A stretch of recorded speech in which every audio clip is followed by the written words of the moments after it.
প্রতি ঘরেই এমন দু একজন মানুষ আছেন যাদের জীবনের একমাত্র নেশা অন্যের জমি জমা কিভাবে নিজের করে নেওয়া যায়। আশ্চর্যের বিষয়, এরা দূরের কেউ নয়। অনেক সময় এরা আমাদেরই আপনজন, মামা, চাচা, ভাই কিংবা নিকটাত্মীয়। ভাই ভাইয়ের সম্পত্তি দখল করে, বোনের প্রাপ্য সম্পত্তি দিতে চায় না, কখনো জমির পরিবর্তে সামান্য কিছু টাকা দিয়ে বুঝিয়ে বিদায় করতে চায়। আবার অনেক সময় সেই সামান্য টাকাটুকুও দিতে চায় না। অথচ একবারও কেউ ভাবে না যে এই সম্পত্তি আজ এই অন্যায়ভাবে লুপ করে আত্মসাৎ করছি, যে এই সম্পত্তি তো একদিন কোনো কাজেই আসবে না। ভাই, মনে রাখবেন, জমি জমা নিয়ে কেউ পৃথিবীতে আসেনি, আর জমি জমার সঙ্গে করে কেউ নিয়েও যাবে না।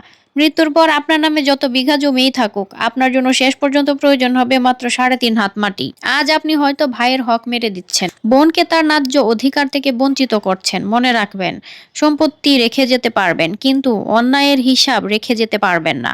সেই হিসাব একদিন আপনাকেই দিতে হবে। সন্তানের জন্য সম্পদ রেখে যাওয়া খারাপ নয়, বরং তাদের ভবিষ্যৎ গড়ে দেওয়া ভালো কাজ। কিন্তু তাই বলে অন্যের অধিকার মেরে, ভাই বোনের হক নষ্ট করে, আত্মীয়তার সম্পর্ককে ধ্বংস করে যে সম্পদ সন্তানের হাতে তুলে দেন, সেই সম্পদ সত্যিই কি আপনার সন্তানের জন্য আশীর্বাদ হবে?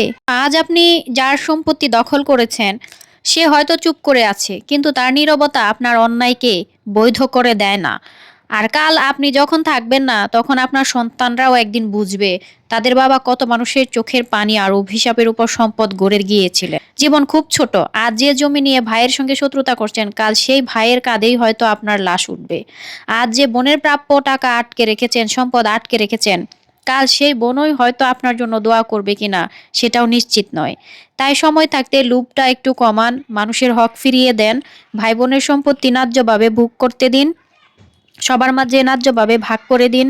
কারণ মৃত্যুর পরে আপনার জমির পরিমাণ কেউ গুনবে না, মানুষ মনে রাখবে আপনি কেমন মানুষ ছিলেন। সম্পত্তি রেখে যাওয়া বড় কথা নয়, এমন একটি নাম অর্জন করে যাওয়াই জীবনের সার্থকতা, যে নাম শুনলে মানুষ বলবে লোকটা কারো হক মেরে খায়নি। শেষ পর্যন্ত সবার ঠিকানা একই, 3.5 হাত মাটি। তাই জমির পিছনে জীবন নষ্ট না করে সম্পর্ক আর মানুষের দোয়া অর্জন করুন।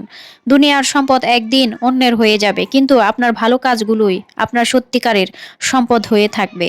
সকলেই ভালো থাকুন, ভালো রাখুন আশেপাশের সকল মানুষকে।